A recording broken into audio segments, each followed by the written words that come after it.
It's really hard to follow those two amazing women. But going into what they said, we have to then ask ourselves, what does changing the strategy look like? How will we change the strategy? A lot of times we keep talking about things, but what are our actions after these? What are our solutions? We have to find ways, and to me, I think our solution is making sure that we're electing people who are going into those high schools, checking on those students when things like that happen, because you never know how they're affected by that. Going to those colleges and seeing how can we get more students to vote. One of the things that I did at my institution was my first semester as a sophomore, I registered 75 students to vote on Fried Chicken Wednesday. Yes, come on, fried chicken. Connect with the students, but also like not just forcing it in their face, like giving them things like where there's candy, or really trying to see like why they don't vote. A lot of times they don't vote because they don't know what to vote for, or they don't know why to vote. Yeah. But we have to understand, we have to then tell them the stories of Bloody Sunday. Yeah. How our ancestors, and some of them are even still alive, how they marched, how they were beaten, how they were hosed, just for us to get the right to vote. Just for us to get the right to come to this courtroom. It's really inspiring me to be on the panelists with all these amazing leaders, because in this exact courtroom, over 60 years ago, black people had to come through the back doors. We had people who were struggling in this exact courtroom to register to vote. Yeah. We had white people, and this is why it's based off racism, who would put signs up saying that they were on lunch break, even though they were not, and sit down in front of those black people and tell them that they did not want them to register to vote. So we have to then tell those stories to the younger generations, to the students at Selma High. And we have to then tell them, this happened in your exact city, this happened in your exact state. How can we get you to vote? How can we get you to mobilize? We also have to get our politicians to tell them to level up. We have to get them to move. We have to get them to show action. I have the opportunity to work at the Alabama House, and although there are far more Republicans than Democrats, we still can get them to all strategize for the rights of the people in the state of Alabama. Whether it's doing notes and letterheads and sending them to the governor, things of that nature. We have to do just small things, whether it's going out in the community and say, hey, this is what's happening. Although we hate social media has become the biggest platform. We can then spread word of things that is happening.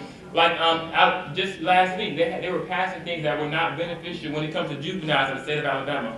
Things that are most beneficial to the juveniles and marginalized community. So what are we doing to make sure that they are fighting for us, speaking on our behalf? Yeah, that's good. So I really don't have much to add on to what they said. But since you asked the part about what's the connection between voting rights, right? If you look at the states that have some of the worst voter suppression, what do you also see? Yeah. They have some of the worst gun violence. Yeah. They got some of the worst health care. They got some of the worst education, right? And so one of the things I often say is, you can't have a people's agenda if you don't have a government that reflects the people. So, yes, sir. And so when you have voter suppression, what you are fundamentally creating is a situation where you got people in power at all levels, right? But particularly at state, where you got people in power that don't care about our communities. Yeah. And so we can't get past like some common sense gun, because at the end of the day, there's a lot of issues that we need to talk about that's related to the gun violence. But guess what?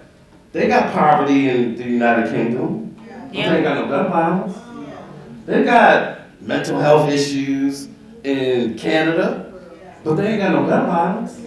Right? And so we got to deal with all those issues, but we got to fundamentally deal with this issue of the availability of guns in our community. Yes, sir. And that requires us to be able to put people in office that are going to care about our communities. Yeah. The last thing I'll say is this, and this isn't so much on the voting rights issue, but you also asked about like examples of places where it's working, and I'm glad you shared that Omaha example. There's also, some of y'all may know about this brother, Michael Tubbs, who was mayor of, what is it Stockton? I think it's Stockton, California, right? And Michael Tubbs, got a lot of attention some years ago because one of the things he did in Stockton was he did a guaranteed income program, right? Where they were literally giving out guaranteed like stipends to families so that they could have a guaranteed income to meet some basic needs. Yeah. Well, a lot of things happened as a result of that program, right?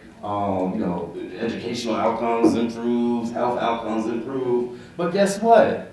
Gun violence went down. Yeah. Because crazy as it is, when folks have their basic needs met, Yeah.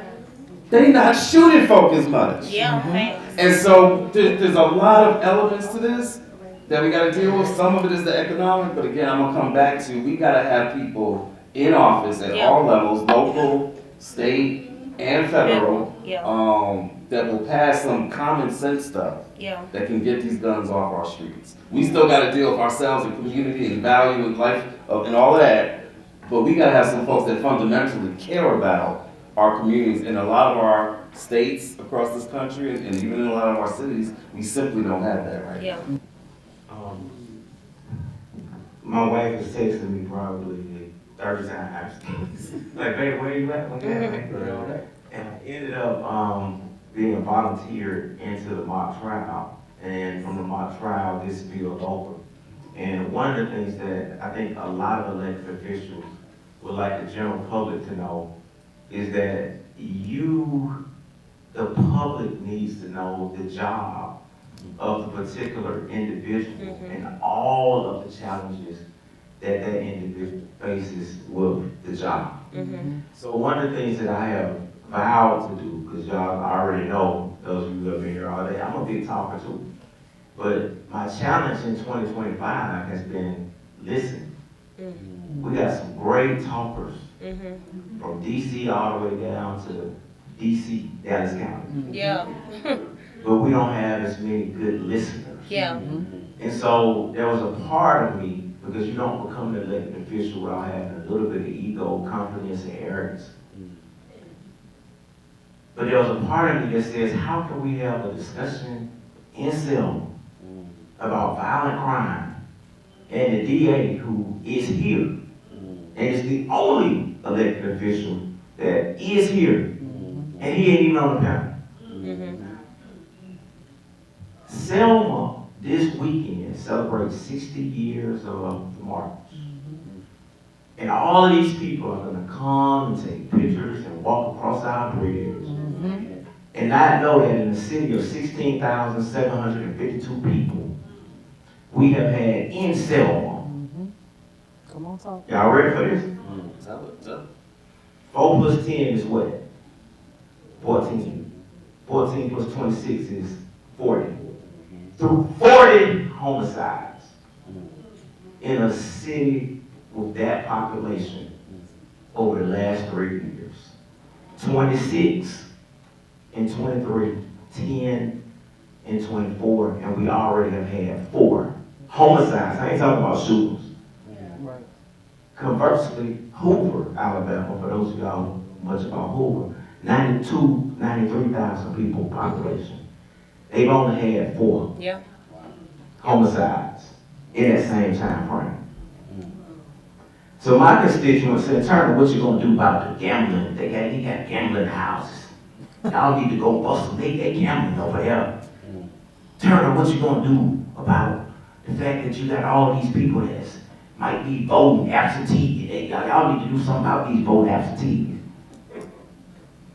In my office, I'm worried about what do you tell a mother. All right. I've been in office 2 years and 2 months. I'm talking to mothers whose kids were murdered 7 years ago, It still ain't been tried. and there has not been a trial. And every time you look around, there's people talking about what the politicians ain't doing.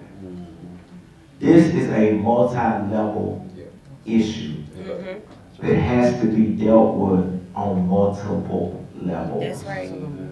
A month ago, I penned an article that says, don't until it affects you. Until it affects you. If you want to be real, I wish that DAs didn't have to wear suits. I didn't wear one today. But we almost need to be wearing fatigues in some of these inner cities and some of these areas because people don't really want to know the truth. I'm going to get some heat for this one, but I'm going to put it out there. What do I mean by no way until it affects you, until it affects you? When drive-bys start hitting the suburbs, Well. You'll pick some out. Yeah. When Hoover High School has a football game at homecoming, and a shooter breaks out in the parking lot, and don't nobody want to talk about who did it. Oh, now we want to have a conversation about gun control. My thing is, why can't I drive down Broad Street right now and not put insurance on my car because I don't want to? The law say I have to have insurance on my car. But anytime a district attorney or a police officer says we need stricter gun laws, get a license, take a test, show some training. This is our constitutional right. Driving is a privilege. But the Constitution gives us the right to bear arms. Let's start having some real conversations. The issues here is that it's too many of us. The crime is a lot of times black on black, but it's not about being black on black, because most white crime is white on white. That's it. If you don't believe it, you let a brother kill somebody that don't look like him and see how it makes national news. So what we really have to do is let's have conversations. Your politicians are people like you. The real truth of the matter is, and that's what we see in Donald Trump and Musk, it's not profitable to be a politician. You make way more money in the private sector than you do as an elected official. But so many of us, even some of us that march and are here in town this week, I'm not criticizing you, but I'm just telling you like it is. I came from private practice. I made way more money in my daddy law firm than I make as a district attorney. But I had to do something. Too many of us who can do, won't do.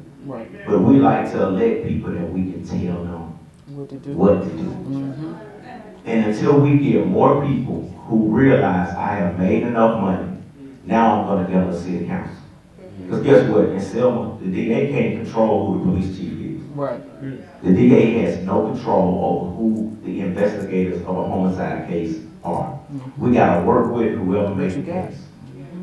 And you got to vote from the ground all the way up and understand that you can't point the blame at one or two people when you choose not to be a police. In the black community, let's be real, a DA is a sellout.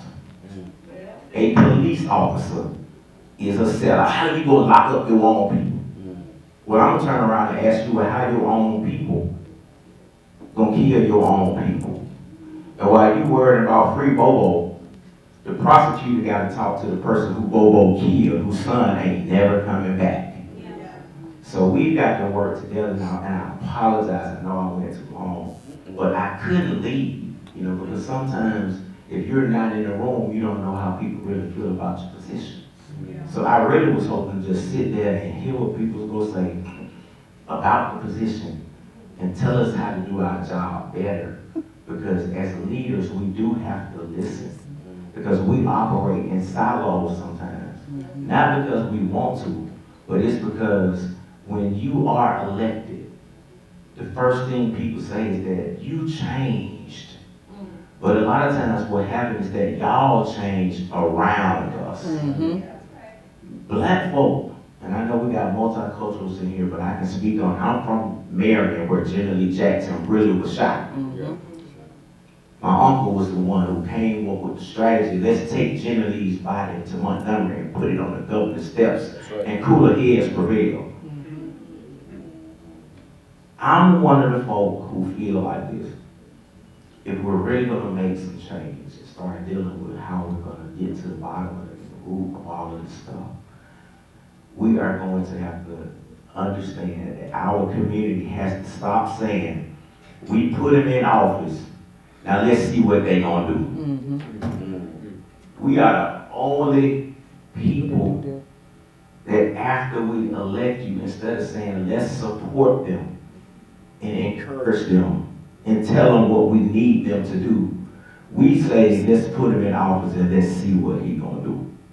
What they're saying in Dallas County right now, we already had 2 or 3 black males this time for as if every black person is the same person. Right. We have to move from that, and we have to talk, we have to listen, And I was listening to all of that, and the stories are much worse than what you've even heard.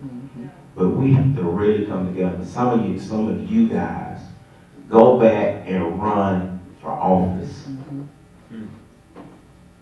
Go back and organize or work with candidates. Go into these schools. Stop moving. I thought she was going to get there when she talked about the Israelites. See, I'm a civil rights family. The prayers on the bridge was so that one day we would be able to walk down Broad Street and have black elected officials. God looked at our ancestors and says, is that what y'all really want? Do y'all really want that? So God said, yes. And as soon as he said, so it is, we moved to Valley Green, Prattville, Montgomery, Pike Road, Georgia. God gave us Selma. And Selma wasn't good enough for us. My Lord. With the right vision, Selma can come back up because God gave it to him. It just didn't look like. He don't give you something that he don't want you to work to keep. That's And it. so what we got to do now is understand that some of the best and brightest minds leave. And they come back every March. And expect it to be different. Oh my. And you ain't do nothing to make it better after you march. Period. And say it looked the same way this year as it did last year. Right. Because the marchers are not continuing to march after we cross the bridge. I apologize. Oh, you're good. Yeah. And we thank you all for this panel. We thank you for your passion, your attendance. But go back to wherever you are and realize that the fight requires you. The education you receive, the knowledge, the spirituality that you've absorbed, these kids need to know that you love them. And the grown folks need to That's know it. that we love them. And we've got to make it so that we are all working together. Don't just put people in office and say, we voted for them and they ain't did nothing. Because sometimes the people that you vote for, they want to hear you say, I know you made a sacrifice. And we support you. Keep your head up. Every now and then. Not just what are you doing. And I'm gonna leave on this clip. This is the dichotomy. I get a phone call on my cell phone yesterday. There is a young man who has a pending murder case. The victim is my first cousin's daughter, who was a waitress in the restaurant that we own in Marion. His father called the suspect and says, listen, the man who killed my son get out on bond yesterday. Y'all missed it. His son killed my cousin and is out on bond. His other son was murdered by someone else. Y'all with me? Yeah. He doesn't think that the person who killed his son should be out on bond. But you talking to the DA who your other son killed, who objected to your son being out on bond, and you feel like there's an injustice. That's the kind of stuff that's going on in the streets. It doesn't affect you until it affects you. And we gotta stop that too. Because what affects one affects us all. Amen. I'm sorry. For those of you watching around the country, this is Robert Turner. And I just want to say this real quick. One, I think you just can feel just from listening to D.A. Turner why it's important that he's in that office. Amen. Right? Yeah. But what you don't know, and what Mark referenced earlier, he mentioned this Warren Clinic that we did. A Warren Clinic is a program that we run. Earlier, our organizer was out here. I don't think he's still here. But basically, it's an amnesty program where people get their fines and fees waived. But it's not done like traditional amnesty programs where folks got to come to the courthouse, right? It's a community-centered amnesty program Yeah. It takes place at a church or a community center. We have food. We got music. When we pulled up today, we were playing like Cupid Shuffle or something like that, right? There's music, there's food, there's childcare for people who need to bring their children with them. It is a community-centered event where we waive fines and fees and people get their driver's licenses back. And we've been able to waive hundreds of thousands of dollars of fines and fees in the cities in the counties where we've been able to do this. Today was the second one in Selma. And so over those 2 days of doing them, we have impacted at least, and it may have been more, but at the point where we left today, it was 500 between those 2 days. Yeah. 500 individuals that have had thousands of dollars in fines and fees waived, and they've been able to get their lives back, right? That event doesn't happen, so we organize it, but we can't do it because at the end of the day, we can't waive the fines and fees. The DA can. Yeah. And the judges can. That's good. And so the only way it works, the only way we are able to do this program is when we have DAs like Robert Turner that will help to make this event happen. Yeah. And will waive those fines and fees and let people get their lives back. And so again, I really want to give it up to him because he is the kind of DA that we need to deal with the issues of our community. Thank you for that. We got some questions. We've been giving them on cards. In the interest of time, I'm going to read some of the questions I've been given and get reactions from whomever in the panel is prepared to respond. Here's the first one. These are community questions, folks. Early engagement between the ages of 10 and 18 years of age. What are local leaders doing about this? Early engagement. Does that want to respond? So for the Selma Center for Nonviolence, we have a violence intervention program. We regularly visit our middle and high schools in order to teach our young people conflict resolution skills. There are skills that are associated with resolving conflict, and so we give them language. And we also do restorative circles. So teaching young people, as well as teachers, how to have healing conversations in response to various situations in life.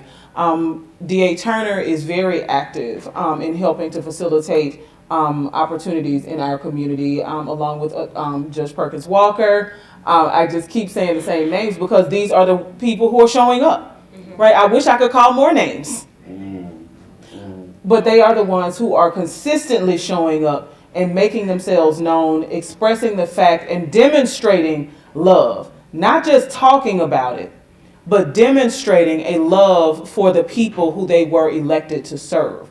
And so churches, we're activating freedom spaces in local churches. As a matter of fact, our ground floor at the Selma Center is a model freedom space, and we're hoping to expand that out. We are growing what we call block clubs, which are not neighborhood watch, but they are neighborhood watch.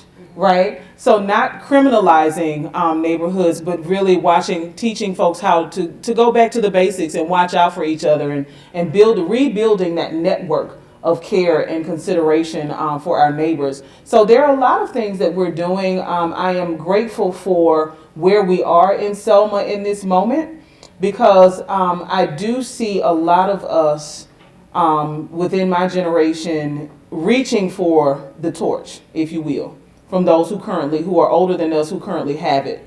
My challenge is for our elders to not just hold the torch and expect us to put our finger here and not have it really make a difference. What we have to do is share the torch so that it is easily transitioned to the next generation and we don't repeat the same mistakes, that we're actually learning from the mistakes of the past and being able to implement, because the fight looks different. Right? The fight is different now. You know, in the 60s, there was no social media.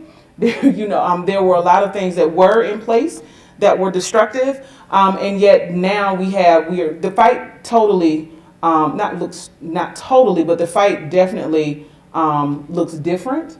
And making sure that as we are moving through the process of creating these networks that we're incorporating, like churches, the role of the church. We have over 200 churches in our city with 16,000 people. Churches should be a place of refuge a place of love, a place where people can feel healed and whole. And so working with churches to make sure that we're addressing the needs of our community holistically. 10 to 18 years later, you want to respond to that? Okay. Second question, why are there so many guns readily available in our community? I think Brother Cliff kind of mentioned this earlier around legislation. And so I think that's why it's so important that we are fully informed on who's representing us. As D.A. Turner mentioned, understanding in totality their role and being okay with being inconvenienced. That's a better word, right? Because I know sometimes we're like, man, we're doing all the things. I don't have time to make it to that town hall. I don't have time to go down to Montgomery, but we gotta make time, right? Because, you know, essentially we're seeing how this is directly and indirectly impacting all of us. And so I think, you know, having a heightened awareness of who our elected officials are, the legislation that's being created, how it's impacting us, and how we can play a role in helping shape that. All right, thank you. And the last question is, I'm sorry, you want to respond to one of those questions? I'm sorry. No, I know we've been here a long time, but I think your answer pretty much answered it. Yeah. One of the things I can tell you on the street level is that on a lot of drug cases, there's a lot of cases where police officers take guns. What we're seeing increasingly is the girlfriend, the mom, the auntie, the uncles. Can I get my gun back? Yep. So the federal law there has been a federal law passed, and we're trying to get on the state level. There's a lot of people that are straw gun purchasers for people who aren't allowed to legally carry. And so what we're seeing are people who have purchased, young ladies, honor roll students, nurses, teachers, who purchased 4 guns in a year. Dracos, stuff like that. But they're not buying them for themselves. They're buying them for the people who can't pick them up on their own. And when we trace those guns, we're seeing that there are more guns on the street because there are a lot of people in the community that are more complicit in the problems that we're facing than you would even realize. So there's a glorification of the gun culture through the music, through the movies. And America, to be faced, just face the facts, we are a violent country. Yep. that's right. Universally. How we got here, right? Look at the inception of this country, right? That's who we have been. But I think we get a chance now to shift that, right? Again, we talk about shit, and you know, we can just kind of tag team it here, but we talk about what it means to shift the atmosphere. That's the purpose of this. This isn't just about conversation. This is about everyone really leaving this room, right, with their to do. Yeah. So whether you write a note in your phone, whether you write it down on a piece of paper, like it's important for each and every one of us to find a way, so whether it's impacting the music, right, being mindful of what kids are listening to, whether it's, again, holding the elected officials accountable, I think you're absolutely right. I just wanted to add that. That's right. Yeah. No, this is an important conversation. Let me just say anecdotally, and I empathize with some. This is complex with some of the things D.A. said. When Kamala Harris first ran for president in 2020, she came on my show, and I asked her, what do you say to those who are concerned about violence and the disproportionate criminalization of our people? And she said, you know, being a district attorney is a difficult thing, because as much as you want to curb the criminalization, the locking up of our young people, there are family members who would come to her to say, what are you going to do about my child's loss of life? And let's not forget, it's not just the gun violence.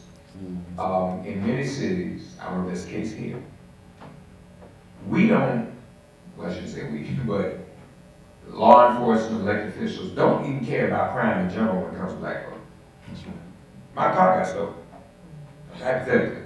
So my house got broken into. So what? So there's this, you know, either we are, and I got one more question. Either we are, y'all gave me a third question. I'm on. Y'all come back to me somewhere. either Listen, we, he said we're gonna ask his last question. Like, actually. either we, um,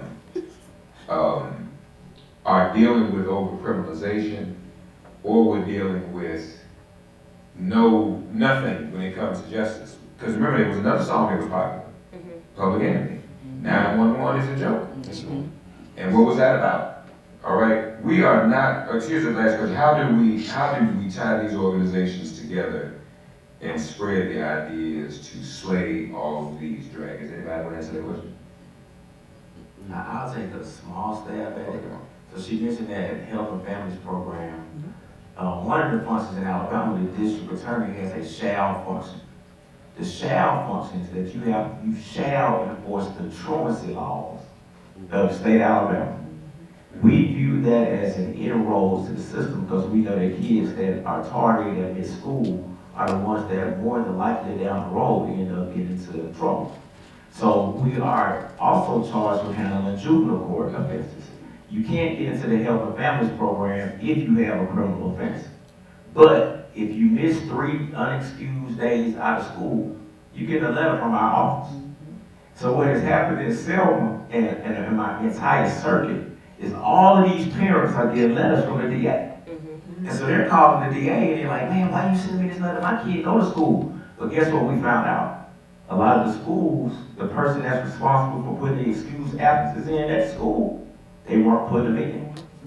So what that did is it sparked, the school system is now making sure that they're recording those excused absences on time. The kids that are definitely missing, we are intervening with, it's not called the Helping Children's Initiative, it's the Helping Families. We want to know why is he not coming.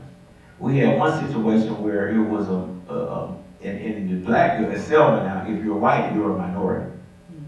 So we had a white lady with mixed kids who lived in the projects. She wanted her kids to go to school, not in the city school, but in the county school. So what happens is her car broke down.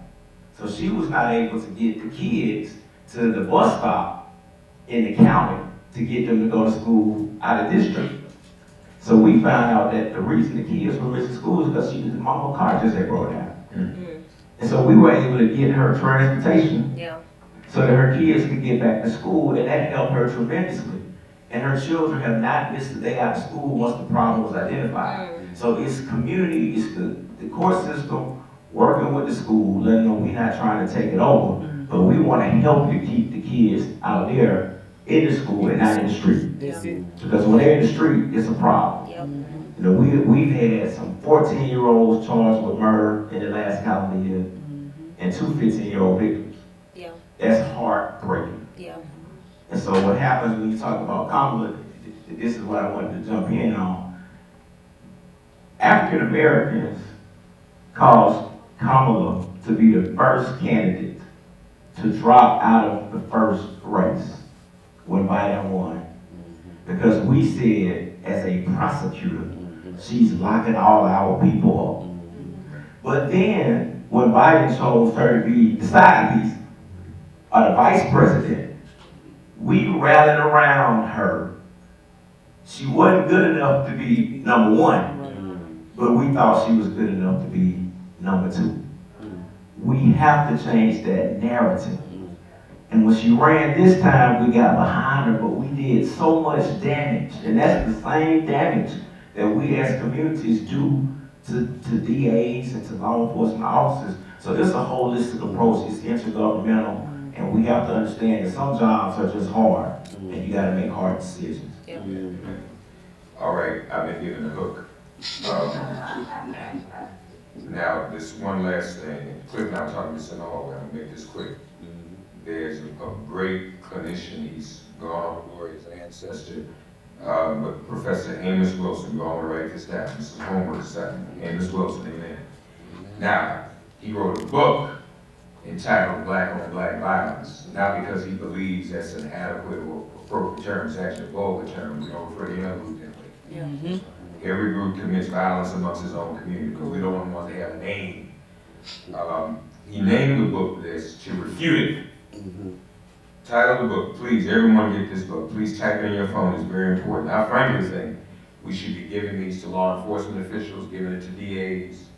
It's a defibrillator in this conversation. We had a consent decree where I was for 5 years allowed to teach diversity awareness and sensitivity training in the Metropolitan Washington DC Police Academy. And I said, this is gonna be my textbook. They said no, and I made it my textbook anyway. The book is Black on Black Violence.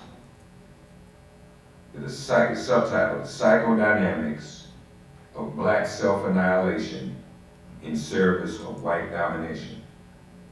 Black on Black Violence, the Psychodynamics of Black Self-Annihilation in Service of White Domination by Amos N. Wilson.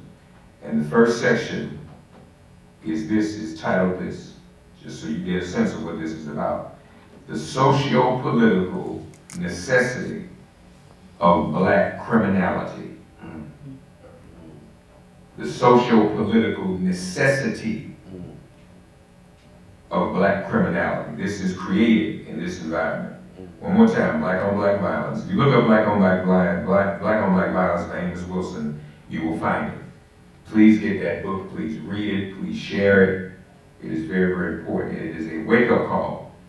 Most of you will read, say, you know what, that's right, I thought about that. That strikes a chord with me. All right, good people, this has been an outstanding gathering, has it not? We've had some serious conversation again, so proud of these very, very gifted young people. Let's hear it from Lydia Chapman, Director of Programs and Economic Innovation. Deanna Reed, Alabama State Organizing Manager for Voters Matter, James Field IV, Miles College, SGA President, and the other two Gen Z panelists, Cliff Albright, co-founder Black Voters Matter, and your Gen Z moderator, I am Reverend Mark Thompson. God bless you all. Check the schedule. Foot Soldiers Breakfast at 7:30 at Selma High School. Just so everybody knows, a lot of people are around foot soldier shirts, but really, a foot soldier was someone who was there on the bridge. That's right. On Bloody Sunday 60 years ago today. So please go and see the foot soldiers, hear their stories, touch the hems of their garment and shake their hands, Be okay? made whole. God bless you all. Thank you very much.